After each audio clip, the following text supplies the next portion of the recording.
Hello, good morning ladies. मैं काफ़ी time के बाद व्लॉग शूट कर रही हूँ। जैसे कि आप सबको पता ही है कि श्रावण महीना चल रहा है और श्रावण महीने के फ्राइडेज़ यानी उसे लाल शुक्रवार भी कहा जाता है।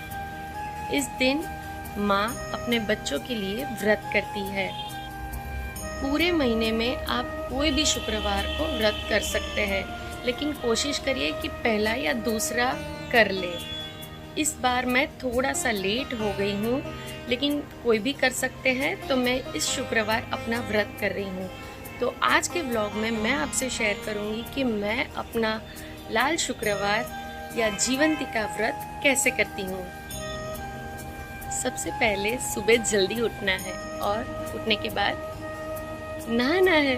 तो मिलती हूँ नहाने के बाद। वैसे तो लाल शुक्रवार के व्रत में लाल कपड़े ही पहनने होते हैं, मगर लाल कपड़े ना हो तो गुलाबी भी पहन सकते हैं। मैं आज ये पहनने वाली हूँ जिसमें सिल्वर ज्वेलरी है, क्योंकि गोल्ड नहीं पहन सकते।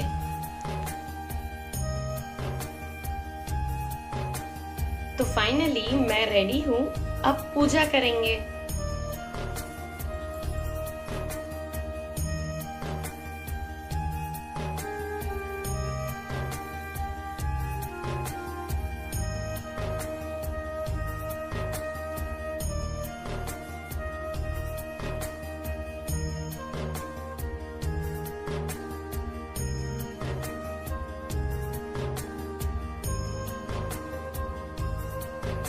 अब मेरे पास ये बुक है, इसमें से मैं कथा पढ़ूंगी। क्योंकि ये मेरा बुक गुजराती में है, तो कथा भी मैं गुजराती में ही पढ़ूंगी। कथा सुनते टाइम हाथ में थोड़े से अक्षत रखें। कथा सुनने के बाद इसे आप पक्षियों को डाल सकते हैं। આ વ્રતનો પ્રારંભ શ્રાવણ માસના પહેલા શુક્રવારથી થાય છે। કદાચ જો પહેલા શુક્રવારથી સંજોગાવત ન બની શકે તો બીજા શુક્રવારથી પણ આ વ્રત શરૂ કરી શકાય છે। વ્રત કરનારે સવારે વહેલા ઉઠી નાઈ ધોઈ સ્વચ્છ થઈને માની છબી આગળ 5 દિવેટનો દીવો પ્રગટાવો। ત્યાર પછી અબીલ ગુલાલ પુષ્પથી પૂજા કરવી। माँ जीवंतिका ने प्रार्थना करी, तेमने कथा संभळावी। आ व्रत करनार स्त्रीए ए दिवसे पीड़ा वस्त्रों, पीड़ा अलंकारों के पीड़ा रंगनी चीज वस्तुओं त्याग करवो। बने त्यां सुधी लाल रंगना वस्त्रों पहेरवा, वળી पीड़ा रंगना मांडवा नीचे सूवू नहीं के चोखाનું पाणी ओळंगવું नहीं। कथा सांभळ्या પછી માની 5 દિવેટોના દીવાથી આરતી કરવી। ત્યારબાદ ખાંડનો શીરો કે સાકરનો પ્રસાદ વેચવો। પોતાના બાળકના રક્ષણ માટે માતાજીને પ્રાર્થના કરવી। એકટાણું કરવું। એ દિવસે જૂઠું ન બોલવું, કોઈની નિંદા ન કરવી। આખો દિવસ માનું રટણ કર્યા કરવું। માં જીવંતિકા ની વ્રત કરનારના બાળકો પર અમી નજર રહે છે, તેમને લાંબુ આયુષ્ય બક્ષે છે। જીવંતિકા માની વ્રત કથા। પ્રાચીન કાળની આ વાત છે। સુશીલ કુમાર નામે એક રાજા હતો। તેને સુલક્ષણા નામે એક પત્ની હતી। રાજા રાણી બંને ધર્મપરાયણ હતા, છતાં પ્રભુએ તેમને સંતાન સુખ આપ્યું ન હતું। આથી તેઓ મનમાં ને મનમાં મૂંઝાતા હતા। એક દિવસ રાણીના મનમાં એક વિચાર આવ્યો અને તેણે દાયણને લાલચ આપી તરતનું જન્મેલું બાળક લઈ આવવા કહ્યું। લક્ષ્મીની લાલચે દાયણ એક બ્રાહ્મણના ઘરમાંથી તરતનું જન્મેલું બાળક ઉઠાવી લાવી અને રાણીને સોંપ્યા પછી નગરમાં જાહેરાત કરી દીધી કે રાણીને પુત્ર અવતર્યો છે। આ સમાચારથી આખું નગર આનંદ ઉલ્લાસ માનવા લાગ્યું। જ્યારે આ બાજુ બાળકની માં બ્રાહ્મણી બિચારી પુત્ર ગુમ થતા આંસુ સરવા લાગી, પુત્ર વિયોગથી રડવા લાગી। ત્યાર પછી તેણે પતિની આજ્ઞા લઈ જીવંતિકા માનું વ્રત કરવા માંડ્યું.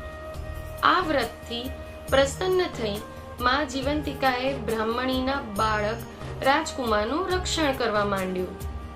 સમય જતા બાળક મોટો થયો. રાજા અને પેલા બ્રાહ્મણ મરણ પામ્યા.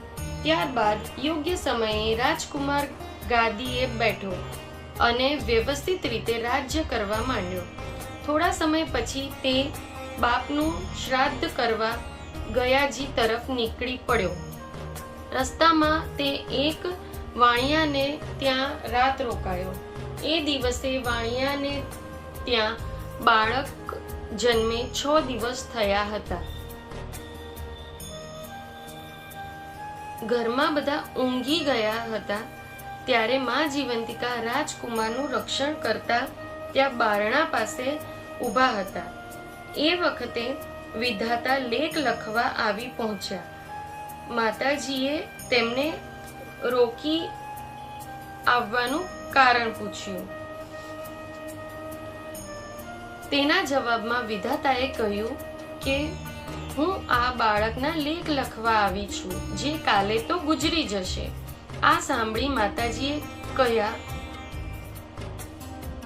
જ્યાં મારા પગ પડે ત્યાં અમંગળ કદાપી થઈ શકે નહીં, માટે તારે બાળકનું દીર્ઘાયુષ્ય લખવું પડશે.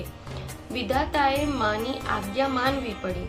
બીજા દિવસે વાણિયાએ પોતાના બાળકને જીવતો દેખ્યો. આ પહેલા તેને ત્યાં જન્મેલા બાળકો 7મો દિવસ દેખતા ન હતા. આથી આ બાળકને જીવતો જોઈ તેણે રાજકુમારનો આ પ્રતાપ છે એમ માન્યું. રાજકુમારે વાણિયાના ઘરેથી જવા નીકળ્યો ત્યારે તેણે ફરીથી પોતાના ઘરે આવવા માટે આગ્રહ કર્યો. રાજકુમારે તેની વાત માન્ય રાખી અને ત્યાંથી તે ગયાજી પહોંચ્યો. ત્યારે નદીમાંથી 2 હાથ બહાર આવ્યા. આ જોઈ રાજકુમાર અચરજ પામ્યો અને પિંડ એ હાથમાં મૂકી દીધો. ત્યાર પછી તે ઘણા વખતે પાછા ફરતા ફરી પાછો પેલા વાણિયાને ત્યાં આવી પહોંચ્યો. એ દિવસે વાણિયાના ત્યાં ફરી બાળકનો જન્મ થઈ 6 દિવસ થયા હતા. રાત્રે ફરી પાછા વિધાતા છઠ્ઠીના લેખ લખવા આવી પહોંચ્યા. તેમને માં જીવંતિકાએ ફરી રોક્યા અને એ બાળકનું દીર્ઘાયુષ્ય લખવા કહ્યું. વિધાતાએ તેમના કહ્યા પ્રમાણે કર્યું. લેખ લખીને આવ્યા પછી વિધાતાએ માને પૂછ્યું, માં, તમે આ રાજકુમારનું રક્ષણ શા માટે કરો છો? માએ જવાબ આપે તે પહેલા રાજકુમારની આંખ ખુલી ગઈ. તે ધ્યાનથી માના શબ્દો સાંભળવા લાગ્યો. માતાએ કહ્યું કે આ બાળકની માતા મારું વ્રત કરે છે અને શુક્રવારના દિવસે પીળા વસ્ત્રો પહેરતી નથી, પીળા માંડવા નીચે જતી નથી તથા ચોખાનું પાણી પણ ઓળંગતી નથી. આથી મારે તેનું રક્ષણ કરવું પડે છે. રાજકુમાર આ સાંભળીને વિચારમાં પડી ગયો અને પોતાની માં વિશે તપાસ કરવા નિશ્ચય કરી લીધો. બીજા દિવસે વાણિયાની રજા લઈ રાજકુમાર પોતાના રાજ્યમાં આવી ગયો અને મહેલમાં જઈ રાણીને પૂછી બેઠો, માં, તું શેનું વ્રત કરે છે? માએ કહ્યું, હું તો કોઈ વ્રત કરતી નથી. આથી રાજકુમારને ખાતરી થઈ ગઈ કે આ મારી સગી માં નથી. આથી તેણે પોતાની માને શોધી કાઢવા માટે શ્રાવણ માસના પહેલા શુક્રવારે નગરજનોને જમણ આપ્યું. દરેક સ્ત્રીને પીળા વસ્ત્ર પહેરીને આવવા આજ્ઞા કરી. બધા જમવા આવ્યા ત્યારે રાજકુમારે સેવકોને પૂછ્યું કે હજી કોઈ જમવા બાકી રહી જાય છે? ત્યારે એક સેવકે કહ્યું કે એક બ્રાહ્મણી પીળા વસ્ત્રો પહેરીને જમવા આવી શકે તેમ નથી. તેણે આજે પીળા વસ્ત્રો નહીં પહેરવાનું વ્રત લીધું છે. આ સાંભળી રાજકુમાર ખુશ થઈ ઉઠ્યો. તેણે તરત બીજા રંગના વસ્ત્ર મોકલાવ્યા. તે પહેરીને પેલી સ્ત્રી આવી. રાજકુમાર અને બ્રાહ્મણી સામસામે મળતા જ બ્રાહ્મણીના સ્તનમાંથી દૂધની સહેર નીકળી રાજકુમારના મોંમાં પડી. આ દ્રશ્ય જોઈ બધા એકી અવાજે બોલી ઉઠ્યા, આ જ રાજકુમારની માં છે. ત્યાર પછી રાજકુમારે રાણીને પૂછ્યું. તેના જવાબમાં રાણીએ રડતા રડતા સઘળી વાત જણાવી દીધી. રાજકુમાર પેલી બ્રાહ્મણીને માં કહીને ભેટી પડ્યો અને તેને પોતાની સાથે જ મહેલમાં રાખી. ત્યારબાદ ઘણા વર્ષો સુધી રાજકુમારે ખાધું પીધું અને રાજ કર્યું. अब 5 बाती वाले दिए से माँ की आरती करनी है. अगर आपके पास आरती नहीं है तो आप इसमें से पढ़कर कर सकते हैं. मेरी पूजा हो चुकी है. अब मैं खाना बना रही हूँ बच्चों के लिए.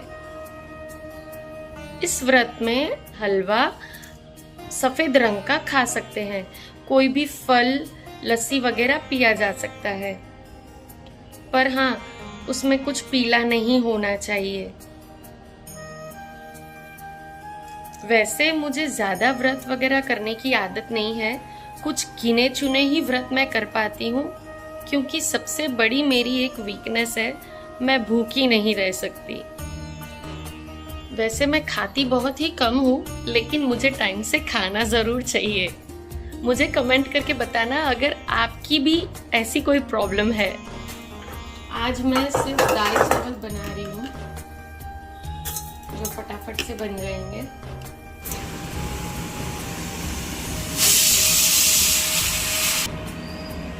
बच्चों के लिए खाना रेडी है. अब मैं सोच रही हूँ कि थोड़ी सी कॉफ़ी पी लूँ. वैसे I am a tea lover, लेकिन पता नहीं आज मुझे कॉफ़ी पीने का मन है. वैसे आप उपवास में क्या पीते हैं ये मुझे ज़रूर बताना. दोपहर करीब 3-4 बजे मैंने हलवा खाया और फिर किया दिन भर का बाकी का काम. ये तो आज हम जाएंगे क्लासेस. ये भी जाती है मेरे साथ, मैं भी जाती हूँ आप लोगों के साथ, और मम्मा भी जाती है हमारे साथ. ये और रात की चाय के साथ मेरा व्रत आराम से पूरा हो गया. मिलती हूँ नेक्स्ट व्लॉग में. Do like, share and subscribe. Take care. Bye.